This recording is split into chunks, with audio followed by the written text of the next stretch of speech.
Good morning class. Learn with perfect में आप सभी का स्वागत है। तो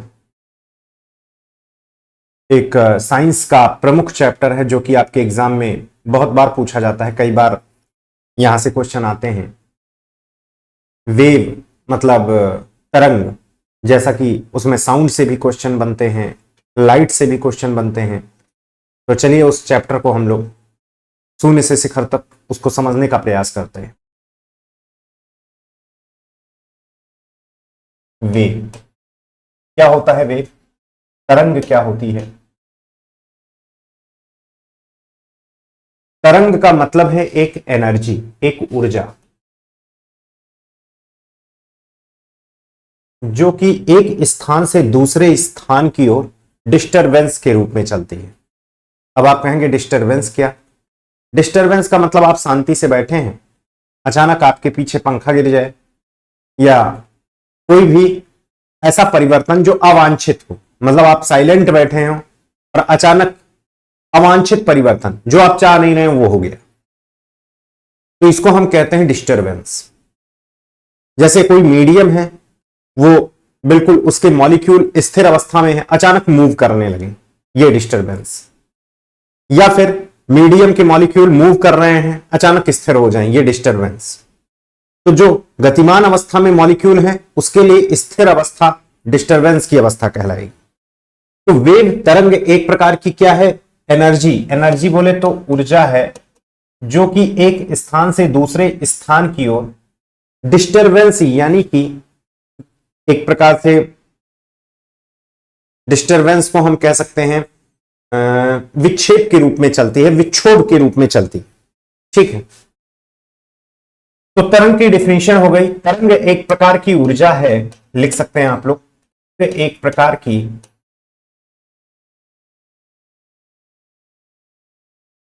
ऊर्जा है जो एक स्थान से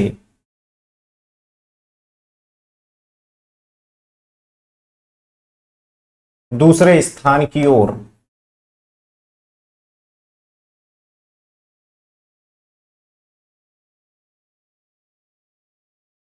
विक्षोभ के रूप में चलती है।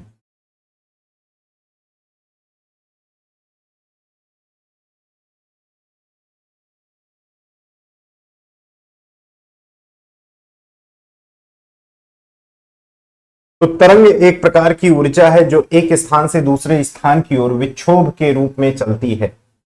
इसे हम क्या कहेंगे? एक प्रकार की एनर्जी। चलिए अब आगे बढ़ते हैं। जो तरंग है, ये तरंग वेव टू टाइप की होती है। एक को हम कहते हैं यांत्रिक और एक को हम कहते हैं विद्युत चुंबकीय। एक को हम कहते हैं मैकेनिकल और एक को हम कहते हैं इलेक्ट्रोमैग्नेटिक। Electromagnetic wave. यांत्रिक तरंगें दो प्रकार की हो सकती हैं। वैसे पहले यांत्रिक किसे कहते हैं? जिसको चलने के लिए मीडियम चाहिए। मीडियम बोले तो जिसको चलने के लिए माध्यम चाहिए, उसे हम क्या बोलते हैं? यांत्रिक तरंग। और जिसको चलने के लिए मीडियम की आवश्यकता नहीं है, उसे हम कहते हैं विद्युत चुंबकीय तरंग। यांत्रिक तरंगों की जब बात करें तो यांत्रिक तरंगें दो प्रकार की होती हैं। एक को हम कह सकते हैं अनुप्रस्थ, खूब नाम सुने होंगे। अनुप्रस्थ बोला जाए तो इसे हम कहते हैं ट्रांसवर्स। दूसरी एक होती है अनुदैर्ध्य, यानी कि लॉन्गिट्यूडिनल। अनुदैर्ध्य, लॉन्गिट्यूडिनल। तो ट्रांसवर्स वेव्स हैं और लॉन्गिट्यूडिनल वेव्स हैं। अनुदैर्ध्य तरंगे, अनुप्रस्थ तरंगे। कैसे अभी इसका अंतर करेंगे? देखिए, अनुप्रस्थ तरंगे, अनुदैर्ध्य तरंगे दोनों को चलने के लिए माध्यम चाहिए। दोनों को चलने के लिए, क्योंकि कौन सी तरंग है? ये यांत्रिक तरंग है, ये विद्युत चुंबकीय तो है नहीं। अब दोनों को चलने के लिए यदि माध्यम चाहिए, यदि क्या चाहिए? मीडियम चाहिए। मीडियम चाहिए तो अनुप्रस्थ और अनुदैर्ध्य दो प्रकार की हैं। जैसे मान लीजिए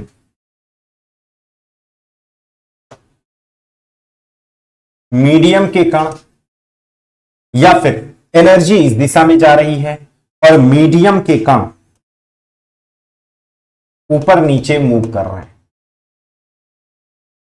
ऊपर नीचे कंपन कर रहे हैं, तो इसे हम क्या कहेंगे? इसे हम कहेंगे अनुप्रस्थ तरंग।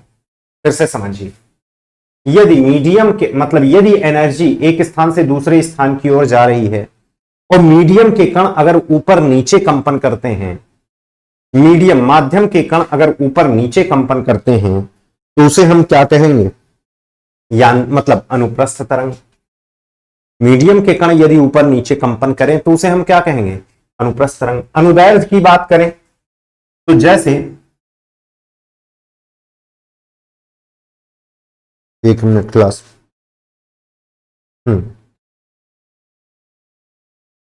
अब एक प्रकार से एग्जांपल से समझ जाइए। जैसे मान लीजिए इस जो कील है इसमें हम एक रस्सी बांधे और रस्सी को दूसरा सिरा अपने हाथ में पकड़े और तेजी से जर्क दे, तो रस्सी में ऊपर नीचे कंपन होने लगता है।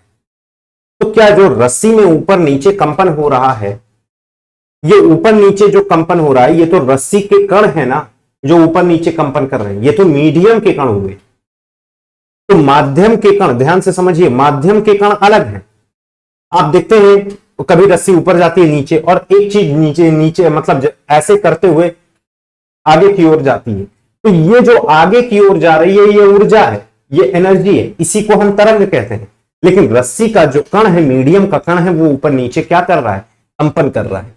तो ऐसी तरंगों को हम क्या कहते हैं? अनुप्रस्थ। कभी आप पानी, तालाब में कई बार आप पत्थर फेंके होंगे तो तालाब के कण ऊपर नीचे कंपन करते हैं और आप देखते हैं कोई तेजी से उसमें मूवमेंट दिखता है कि जैसे कोई चीज आगे की ओर बढ़ रही है। मीडियम का कण ऊपर नीचे कंपन करता है और ऊर्जा एक स्थान से दूसरे स्थान की ओर जाती है। तो ऐसे को हम क्या कहते हैं? अनुप्रस्थ, यानी कि ट्रांसवर्स। अनुदैर्ध्य क्या है? जैसे कई बार आप स्प्रिंग लीजिए, इसमें कोई चीज बांध के तेजी से नीचे की ओर खींच दीजिए, तो स्प्रिंग में आप क्या देखेंगे?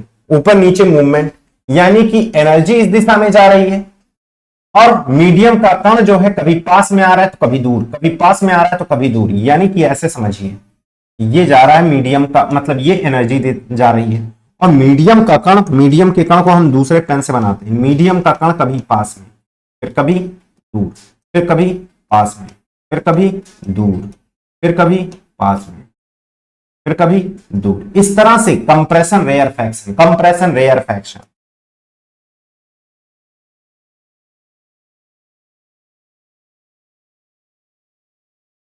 ये कंप्रेशन है, ये रेयरफैक्शन है। तो ये रेयरफैक्शन, ये कंप्रेशन, यानी कि संपीड़न, और दूसरा क्या है? विरलन। संपीड़न विरलन करते हुए यदि कोई कण आगे की ओर, यदि स्प्रिंग मतलब संपीड़न विरलन करते हुए यदि तरंग आगे की ओर बढ़ती है तो उसे हम क्या कहते हैं? अनुदैर्ध्य तरंग कहते हैं, लॉन्गिट्यूडनल वेव्स कहते हैं। ये संपीड़न विरलन किस में हो रहा है? मीडियम के कण में हो रहा है, ना कि तरंग में हो रहा है। तो जब तरंग मीडियम के कणों का संपीड़न और विरलन करते हुए आगे की ओर बढ़ती है, ध्यान से सुनो, जब तरंग यानी कि ऊर्जा मीडियम के कण का संपीड़न विरलन करते हुए आगे की ओर बढ़ती है तो उसे हम क्या कहते हैं? उसे हम कहते हैं अनुदैर्ध्य तरंग। बात समझ में आया? और जब मीडियम के कण का कंपन, ये समझिए, ये एनर्जी इस दिशा में जा रही है और मीडियम का कण पता लगा यूं, कभी ऊपर जा रहा है कभी नीचे, कभी ऊपर कभी ये, यानी कि इस भाग को हम कहते हैं श्रृंग और इस भाग को कहते हैं गर्त। फिर ये क्या है? श्रृंग। श्रृंग बोले तो इंग्लिश में इसे क्रस्ट बोला जाता है और इसे ट्रफ बोला जाता है। Trough, trough. ये क्या है? क्रस्ट। ये क्रस्ट भूपर्पटी वाला नहीं है, पृथ्वी वाला भाग नहीं है, क्रस्ट। तो क्रस्ट और ट्रफ बनाते हुए जब मीडियम के कण एनर्जी को एक स्थान से दूसरे स्थान की ओर पहुंचाती है, या एनर्जी जब मीडियम के कण में श्रृंग और गर्त का निर्माण करते हैं, कभी मीडियम के कण ऊपर जाते हैं, कभी नीचे, कभी ऊपर कभी नीचे, इस तरह की गति जो होती है ये कौन से तरंगों में होती है, ये कौन से तरंगों में होती है, तो ये अनुप्रस्थ तरंगों में होती है। कौन से तरंगों में होती है, अनुप्रस्थ। इसको हम क्या बोलते हैं, ट्रांसवर्स। जबकि ये क्या है, लॉन्गिट्यूडनल, ये अनुप्रस्थ तरंग, और ये क्या है, अनुदैर्ध्य तरंग। अनुदैर्ध्य तरंग, लॉन्गिट्यूडनल में, लॉन्गिट्यूडनल। तो आप बात को समझ लिए होंगे, अनुप्रस्थ और अनुदैर्ध्य कौन सी तरंगे होती हैं, ये दोनों की दोनों कैसी तरंगे हैं भाई साहब, तो ये दोनों की दोनों यांत्रिक तरंगे हैं, इनको चलने के लिए मीडियम चाहिए। अब आइए हम थोड़ा सा एग्जाम्पल पढ़ते हैं। एग्जाम्पल की बात करें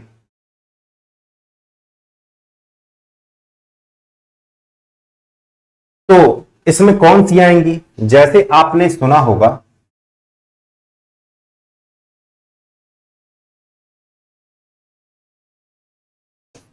नंबर 1, तालाब में जब आप पत्थर फेंकते हैं तो यानी कि वाटर करंट, यानी कि पानी की तरंग इसके अंतर्गत आएगी, पानी की तरंग इसके अंतर्गत आएगी।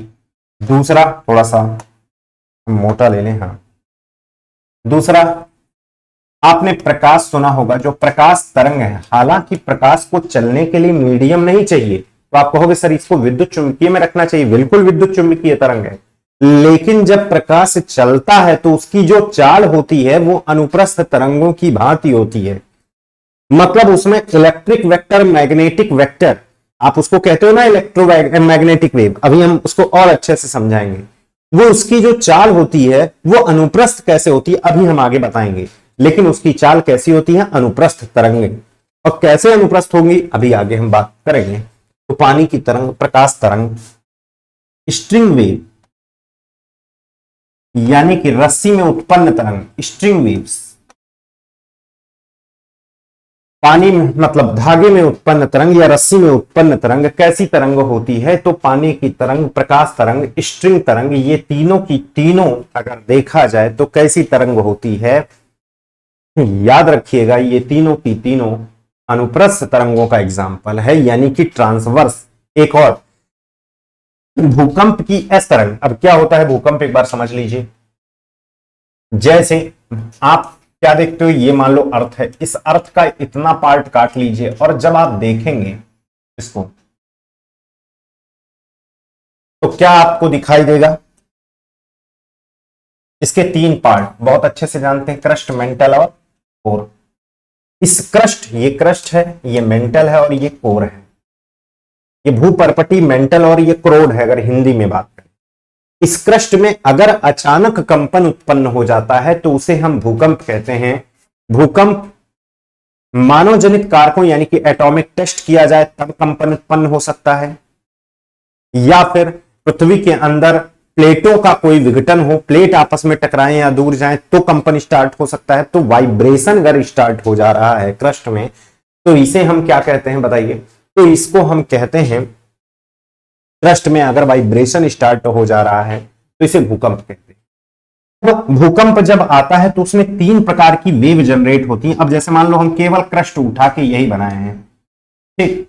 अब मान लो क्रस्ट ये है, यहां पर तेजी से वाइब्रेशन होना स्टार्ट हुआ, यहां से तरंगे निकलना चालू हुई चारों तरफ, इसे हम कहते हैं फोकस।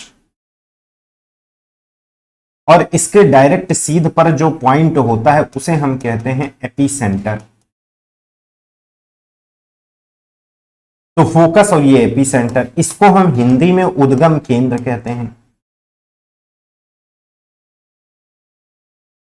इसको हम अधिकेंद्र कहते हैं। ध्यान से समझिएगा। अब अगर यहां से कोई वेव जा रही है तेजी से, पहली वेव जो यहां पर पहुंचती है, पहली वेव, तो उसे हम कहते हैं पी वेव। पी वेव बोला जाए तो इसे हम बोलते हैं प्राइमरी वेव।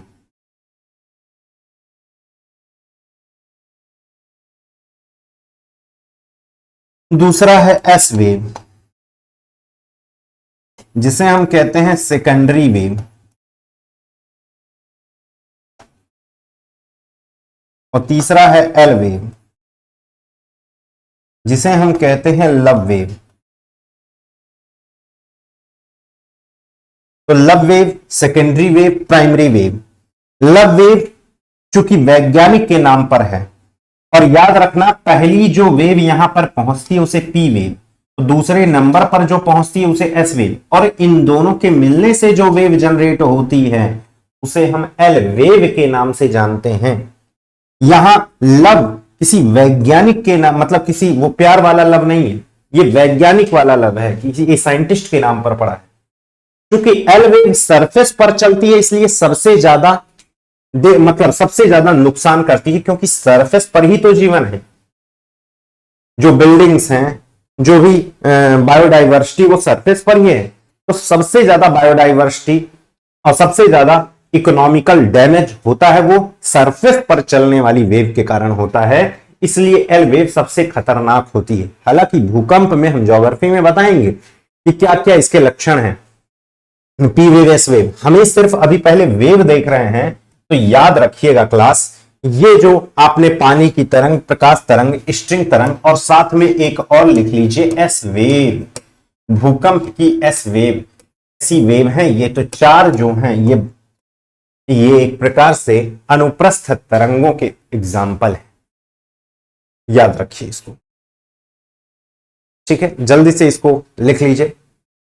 एस वेव पानी की तरंग, प्रकाश स्ट्रिंग तरंग, ये एक प्रकार से कैसी तरंग है भाई, ये अनुप्रस्थ तरंग है।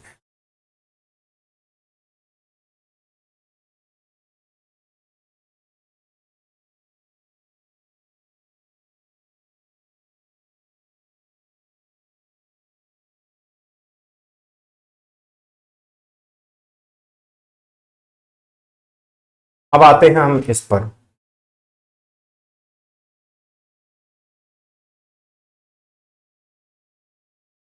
ये देखिए, स्प्रिंग वेव इसके अंतर्गत आ जाती है। याद रखना उधर स्ट्रिंग वेव है, ये स्प्रिंग है। दूसरी जो हम बोल रहे हैं, आप सुन रहे हैं, साउंड वेव इसके अंतर्गत आती है। आपने सुना होगा चंद्रमा पर दो व्यक्ति आपस में बातें करें तो उनको एक दूसरे की आवाज सुनाई नहीं देती। क्यों नहीं सुनाई देती, इसका क्या कारण है? चंद्रमा पर दो व्यक्ति अगर बातें करेंगे तो आवाज इसलिए नहीं सुनाई देती क्योंकि वहां मीडियम नहीं है। और याद रखिएगा, जो ध्वनि होती है उसको चाहिए मीडियम, क्योंकि वो है मैकेनिकल वेव, वो है यांत्रिक तरंग। याद रखिए, समझ रहे हैं? तो साउंड वेव, स्प्रिंग वेव, और कौन सी हो सकती है, भूकंप की पी वेव। ये किसके एग्जाम्पल हैं? ये सीधी सीधी बात, ये अनुदैर्ध्य तरंगों के एग्जाम्पल है। इसको याद रखिए। आगे बढ़ते हैं हम लोग। तो यहां पर आपको विधिवत समझ में आ गया होगा अनुदैर्ध्य तरंगे क्या होती है, अनुप्रस्थ तरंगे। अच्छा, एक चीज और यहां बतानी है आपको।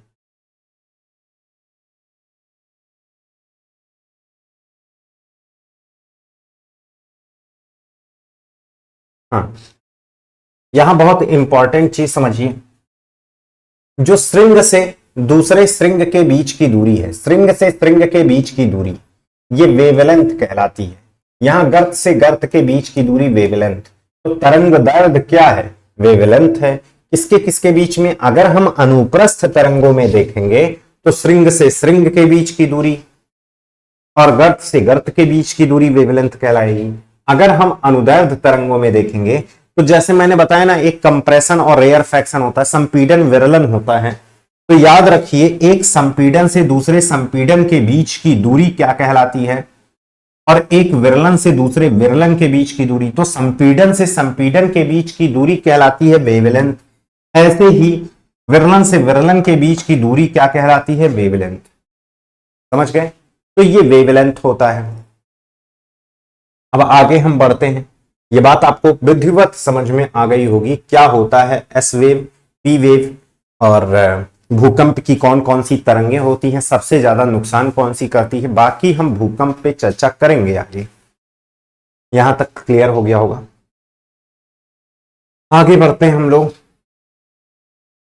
तो आपको ये अनुप्रस्थ कौन सी यांत्रिक तरंगे जिनको मीडियम चाहिए, विद्युत चुंबकीय तरंगे जिनको मीडियम की आवश्यकता बिल्कुल नहीं है।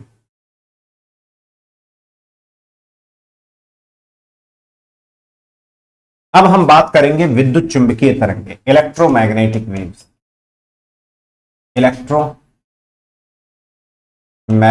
वेव,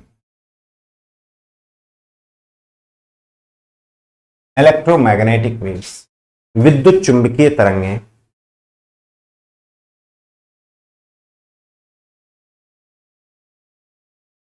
विद्युत चुंबकीय तरंगे कौन सी होती हैं? विद्युत चुंबकीय तरंगे वे होती हैं जिनको चलने के लिए माध्यम मीडियम की आवश्यकता नहीं है, मीडियम नहीं चाहिए तो कैसे चलेंगी? जैसे मान लो ये इलेक्ट्रॉन है, माइनस चार्ज होता है। जैसे ये समझिए इलेक्ट्रॉन के पास वो क्षमता है कि पॉजिटिव चार्ज को अपने पास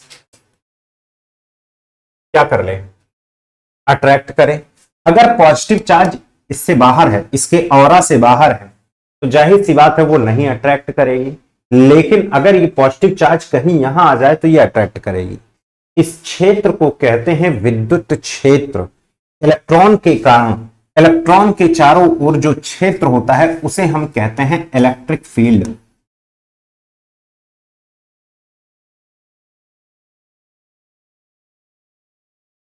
समझ गए? इलेक्ट्रॉन के चारों ओर ये क्षेत्र इलेक्ट्रिक फील्ड है। ये इलेक्ट्रिक फील्ड ऐसे ही होता है जैसे कोई जाला है, मतलब जैसे मान लीजिए मकड़ी का जाला, तो मकड़ी का जाला कीड़े को नहीं दिखता है, जिसके कारण वो जाके उसमें फंस जाता है। ऐसे ही इलेक्ट्रॉन के चारों ओर जो फील्ड होती है हम लोगों को नहीं दिखती है, लेकिन जब आप इसमें पॉजिटिव चार्ज लाएंगे तो ये तुरंत अपनी ओर अट्रैक्ट करेगी। बात समझ गए? तो ये समझिए इलेक्ट्रिक फील्ड होती है।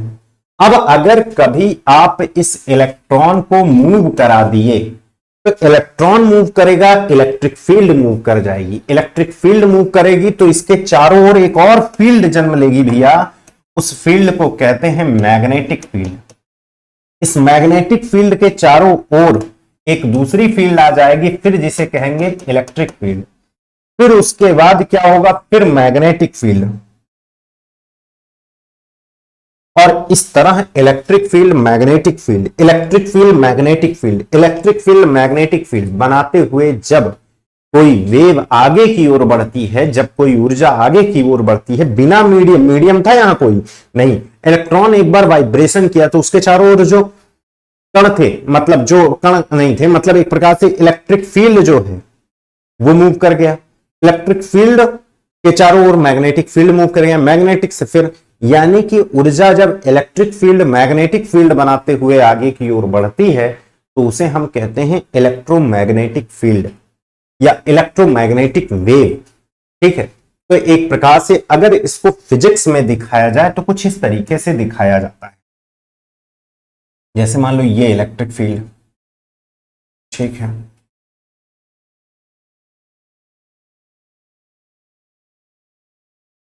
ये क्या है? Electric field. इलेक्ट्रिक फील्ड अभी सब समझ में आएगा। तो जैसे मान लीजिए इलेक्ट्रिक फील्ड ये आया, मैग्नेटिक फील्ड ये जन्म लिया, इसके आगे इलेक्ट्रिक फील्ड ये, फिर मैग्नेटिक फील्ड ये चारों ओर देख रहे हैं। इलेक्ट्रिक फील्ड यूं आ रहा है, मैग्नेटिक फील्ड ये, फिर इलेक्ट्रिक फील्ड, मैग्नेटिक फील्ड, फिर ये तो मैं केवल एक तरफ का दिखा रहा हूं। ऐसे ही यानी कि ये समझिए इलेक्ट्रिक फील्ड अगर इस दिशा में वाइब्रेशन कर रहा है तो मैग्नेटिक फील्ड इस दिशा में वाइब्रेशन करेगा। ये इलेक्ट्रिक फील्ड की अगर दिशा है तो ये मैग्नेटिक फील्ड की दिशा होगी। ये एक दूसरे के परपेंडिकुलर होते हैं और परपेंडिकुलर वाइब्रेशन करते हैं। समझ रहे हैं? ऐसे ये चलते हैं जैसे मानो, कैसे चलते हैं? जैसे मैंने आपको बताया था अनुप्रस्थ तरंगे चलती हैं, श्रृंग और गर्त का निर्माण करते हुए चलती हैं। ऐसा ही नहीं कुछ लग रहा है आपको? तो कभी पूछ लिया जाए कि बताइए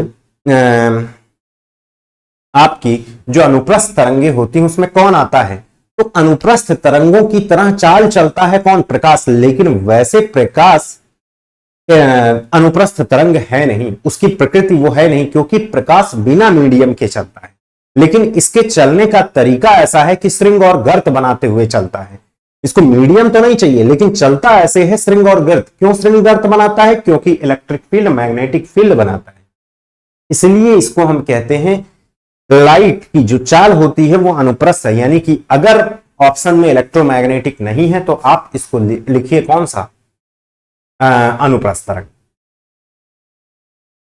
उम्मीद होगा आपको बात समझ में आ गई होगी। अब कौन कौन सी इलेक्ट्रोमैग्नेटिक वेव्स हैं, आइए इसको हम लोग देखते हैं। इलेक्ट्रोमैग्नेटिक वेव्स बहुत सारी प्रकार की होती हैं। कौन सी? जैसे आपने नाम सुना होगा gamma ray,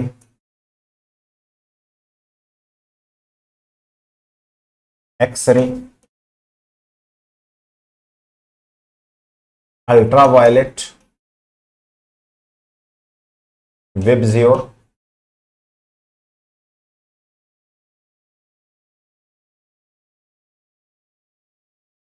infrared, micro, radio. ये सारी की सारी जो आपको दिख रही हैं, ये सभी की सभी कैसी वेव हैं? Electromagnetic wave. इनको चलने के लिए मीडियम की आवश्यकता बिल्कुल नहीं है।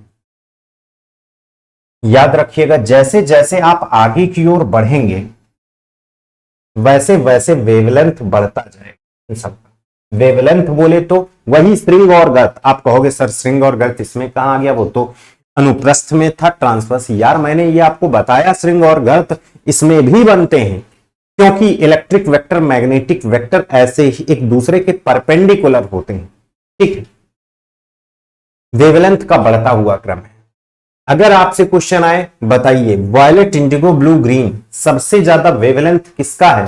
श्रृंग श्रृंग के बीच की दूरी या गर्त गर्त के बीच की दूरी किसकी सबसे ज्यादा है? तो किसकी बताओगे? ग्रीन की।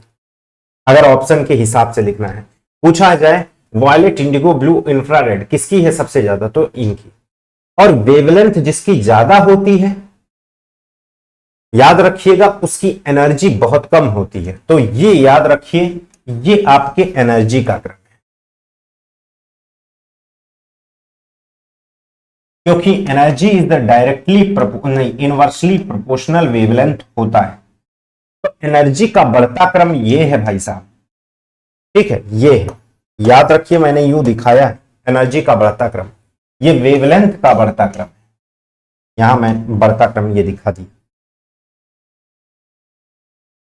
ये याद रखिएगा। मैं दूसरे पेन से दिखा दूं कहीं कंफ्यूज ना हो। ये बढ़ता क्रम है, ये इसका बढ़ता क्रम है। कोई दिक्कत? तो वेवलेंथ एनर्जी का किस हिसाब से बढ़ता क्रम है ये आपने देख लिया। दूसरी चीज, हालांकि स्कैटरिंग वगैरह की बात ये हम लाइट वगैरह करेंगे, जैसे जैसे आप आगे की ओर बढ़ते जाएंगे स्कैटरिंग कम होता जाएगा। ये हालांकि उसमें हम करेंगे स्कैटरिंग बोले तो प्रकीर्णन, मतलब कोई प्रकाश किसी कण से टकराकर कितना बिखर जाता है, बिखरने की संभावना किसकी सबसे ज्यादा है? तो जिसकी वेवलेंथ सबसे कम होगी वो सबसे ज्यादा पहले टूटने की उसकी में क्षमता होगी। कैसे, क्यों, आगे हम बात करेंगे। तो ये बात समझ में आया? ठीक है, दूसरा इनका प्रयोग समझ लीजिए।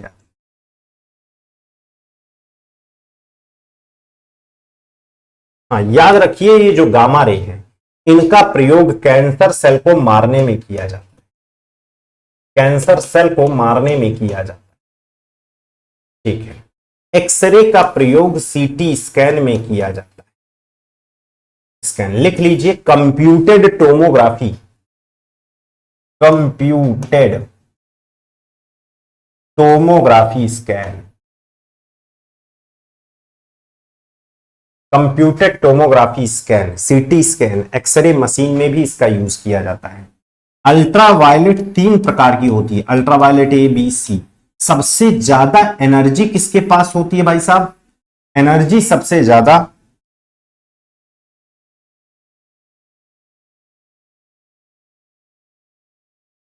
ए के पास होती है।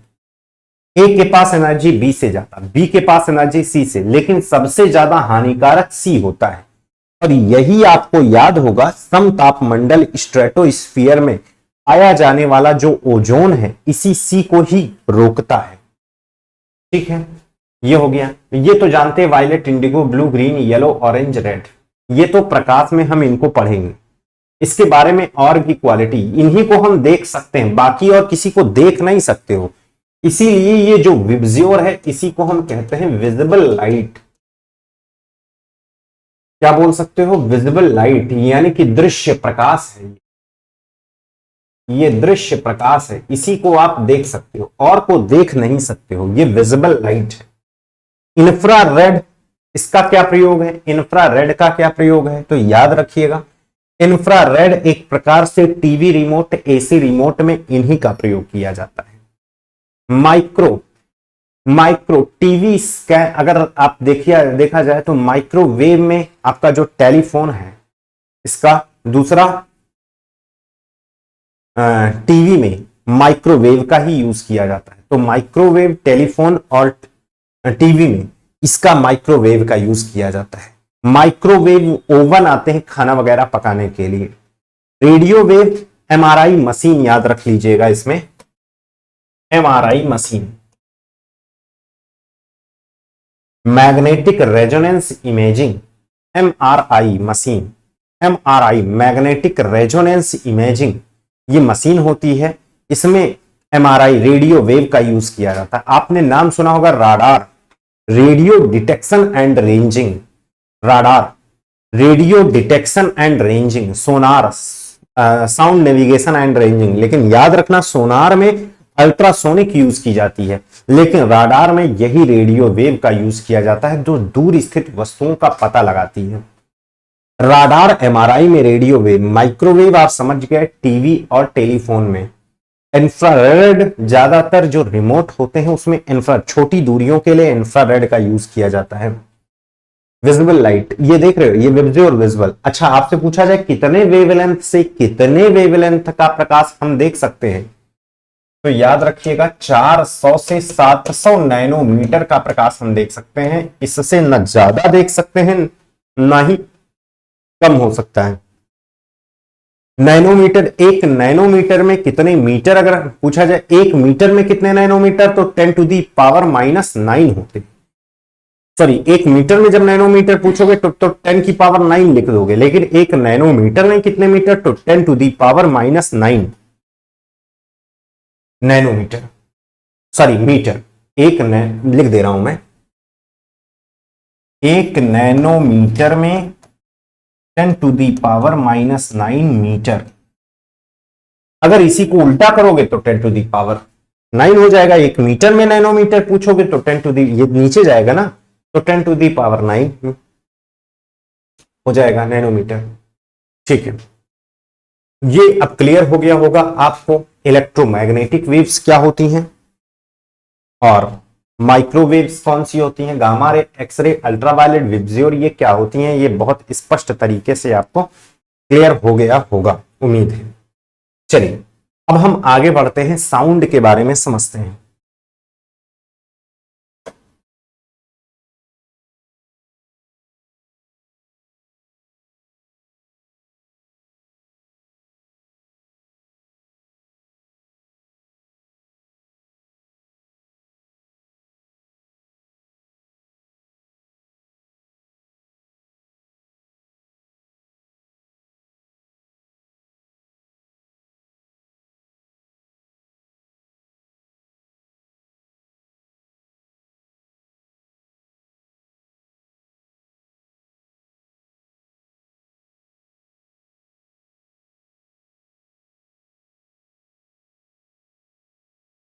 ध्वनि, ध्वनि क्या है? देखिए, साउंड, ये बेटा एक प्रकार की अनुदैर्ध्य तरंग है। इसमें पानी है क्या? साउंड, ये अनुदैर्ध्य तरंग है एक प्रकार की, ठीक है, अनुदैर्ध्य तरंग है, लॉन्गिट्यूडिनल वेव्स है।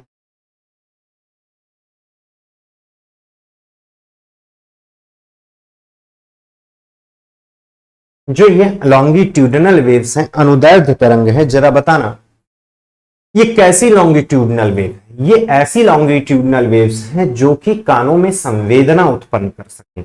इसी को हम कहते हैं साउंड वेव। केवल ह्यूमन बीइंग के कानों में नहीं, बल्कि साउंड वेव ऐसी भी हैं, मतलब साउंड उन्हें भी कहा जाता है जो कि किसी भी जानवर के कानों में संवेदना उत्पन्न कर दे।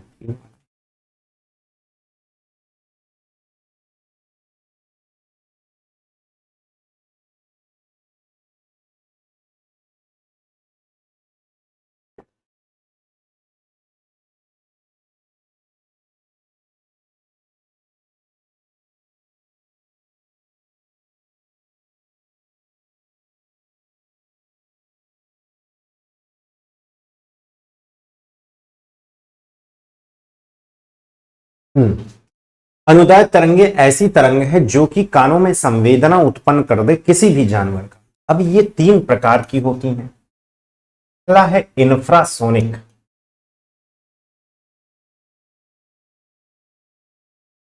इसे हम कहते हैं अपश्रव्य। दूसरा है सोनिक या फिर ऑडिबल जिसे कहते हैं। एक होता है अल्ट्रासोनिक, जिसे हम कहते हैं पराश्रव्य, और ये होती हैं श्रव्य।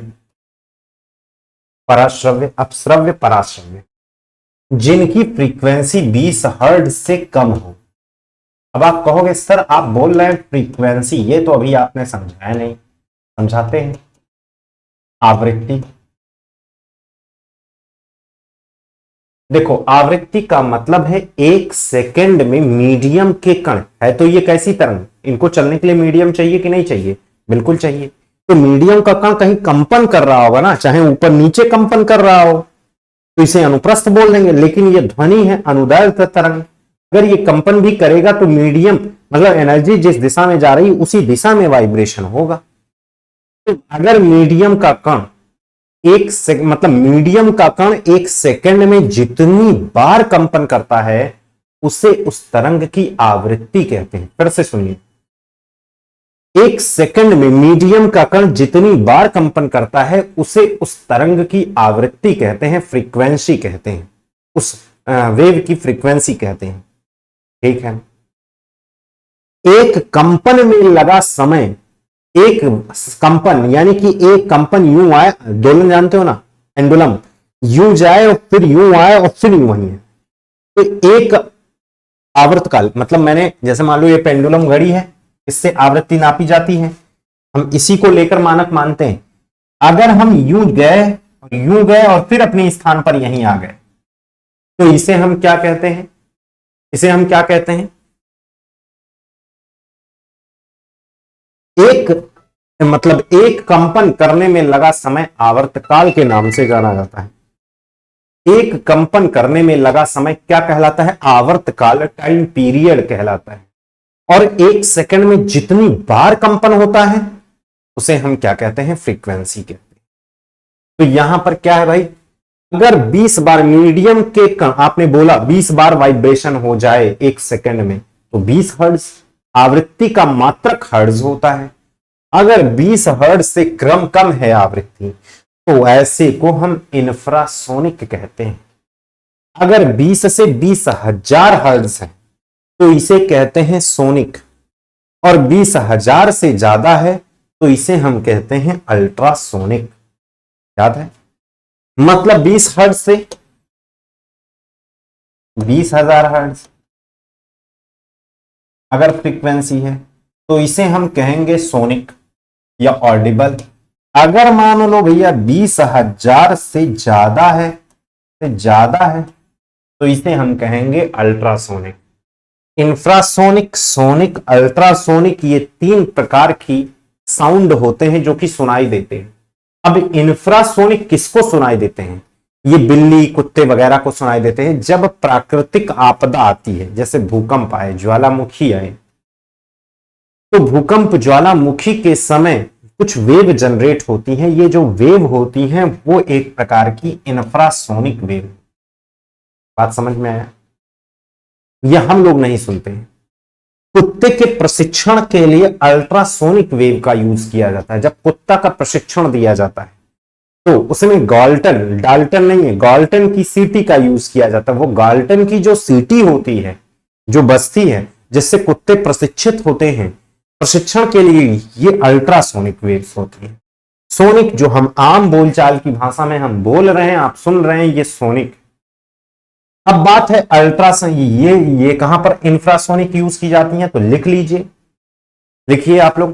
प्राकृतिक आपदाओं के समय, प्राकृतिक आपदाओं के समय निकलने वाली तरंगों को हम इंफ्रासोनिक नाम देते हैं।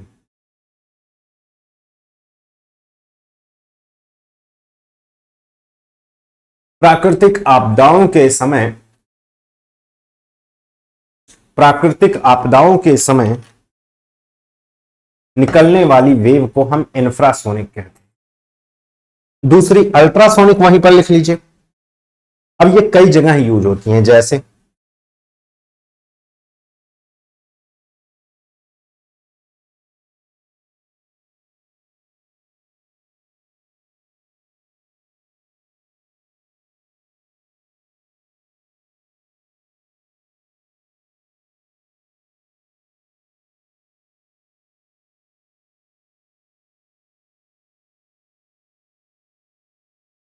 जैसे आपने नाम सुना, अभी मैंने थोड़ी देर पहले बताया, sonar, sound navigation and ranging, sound navigation and ranging. दूसरा आइए, स्वचालित वाहन, ऑटोमेटिक दरवाजे होते हैं। अगर मॉल वगैरह में जाते हैं, जैसे उसके सामने खड़े हुए तुरंत खुल गए, ऑटोमेटिक, जैसे आपने पैर रखा सीढ़ी वैसे एक्सलेटर होता है, उसमें चलने लगता है। ये ऑटोमेटिक सीढ़ियां जो मॉल वगैरह में होती हैं, उसमें अल्ट्रावायलेट का यूज किया जाता है। तो ऑटोमेटिक दरवाजे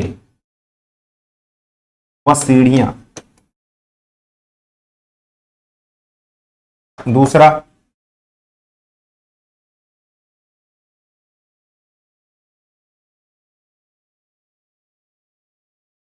तीसरा क्या होगा? तीसरा ये है ऑटोमेटिक, ये हो गया सोनार, हो गया ऑटोमेटिक दरवाजे, सीढ़ियां हो गई। तीसरा आपने नाम सुना होगा ECG machine, electrocardiography machine, ECG machine, उसमें इसका यूज किया जाता है। आपने देखा होगा बैट, चमगादड़, चमगादड़ कौन सी वेव? अल्ट्रासोनिक ही ये यूज करता है। तो इतने तो याद ही रखिए कौन अल्ट्रासोनिक होते हैं। सोनिक ऑडिबल, इंफ्रासोनिक कहां कहां यूज होते हैं, ये तो बात। कुत्ते के प्रशिक्षण में अल्ट्रासोनिक वेव का यूज किया जाता है। ये बात क्लियर हो गई। अब हम बात करेंगे ध्वनि के कुछ कैरेक्टर्स के बारे में, ठीक है? तो आज के लिए हम इतना ही रखते हैं, और फिर अगली क्लास में इससे आगे ध्वनि के कैरेक्टर, फिर हम वेव मतलब लाइट पर भी हम बात करेंगे, प्रकाश चैप्टर पे भी जाएंगे, जो कि इंपॉर्टेंट चैप्टर है आपके एग्जाम के पॉइंट ऑफ व्यू से। और जो हमारी क्लास हो रही है यूट्यूब पे, उस पे आप प्रैक्टिस करते रहिए, क्वेश्चनों की प्रैक्टिस करते रहिए, ठीक है? तो इस तरह से पढ़िए और एंजॉय करिए, ठीक है क्लास? तो आज के लिए इतना।